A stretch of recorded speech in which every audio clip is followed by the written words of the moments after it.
In December of 1950, the temperature in North Korea dropped to 40 degrees below zero. Rifles stopped firing. Morphine froze inside syringes. Men froze to death standing upright. Surrounded by more than 100,000 enemy soldiers with no hope of rescue, a trapped force of United Nations troops faced annihilation. They did not retreat, they fought their way out. This is the Battle of Chosin Reservoir, the coldest, most brutal fight of the Korean War.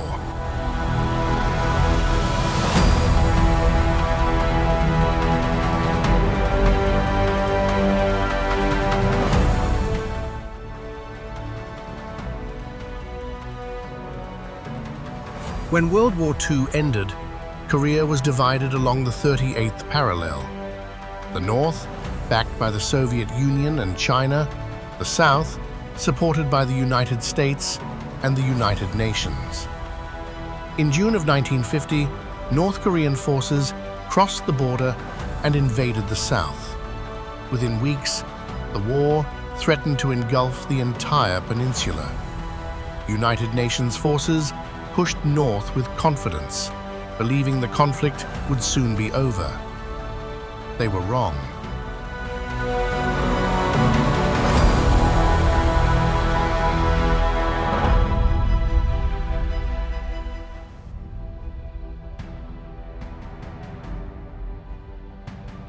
By late autumn, United Nations troops advanced deep into North Korea. Roads narrowed into mountain passes. Supply lines stretched thin. Temperatures plummeted. Intelligence reports suggested Chinese forces were nearby, but commanders believed any intervention would be limited. At Chosin Reservoir, that assumption would prove fatal. They were wrong.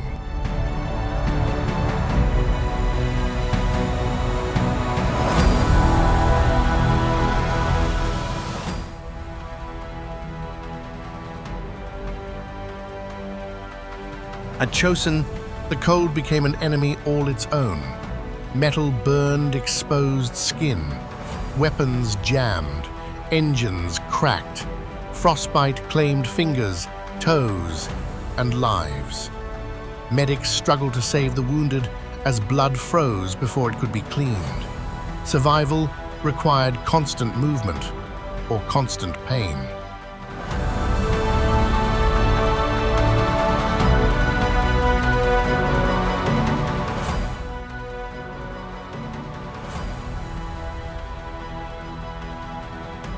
On the night of November 27th, Chinese forces attacked. They came without warning. Bugles echoed through the mountains as wave after wave of infantry descended from the hills. Outposts were overrun. Communications failed. Units became isolated. By morning, United Nations forces were surrounded. The trap had closed.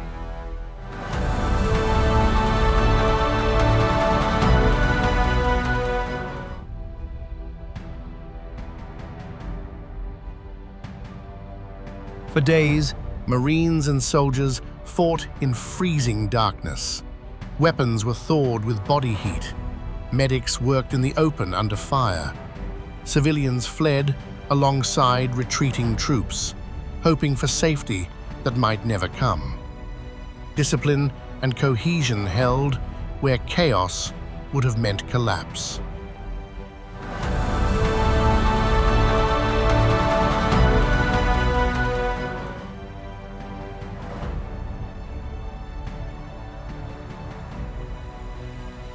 Orders came to withdraw. But this was no retreat. Fighting their way south, United Nations forces advanced through constant ambush. Bridges were destroyed and rebuilt under fire. Supplies were dropped from the air. Against impossible odds, the encirclement was broken. As one Marine later said, "We weren't retreating, we were just advancing in a different direction."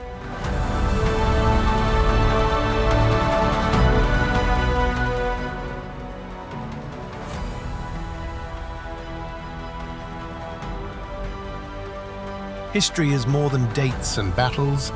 It's the stories of those who lived it. If you value deep, documented war history, consider subscribing to The War Lore. New stories are released regularly. This was The War Lore.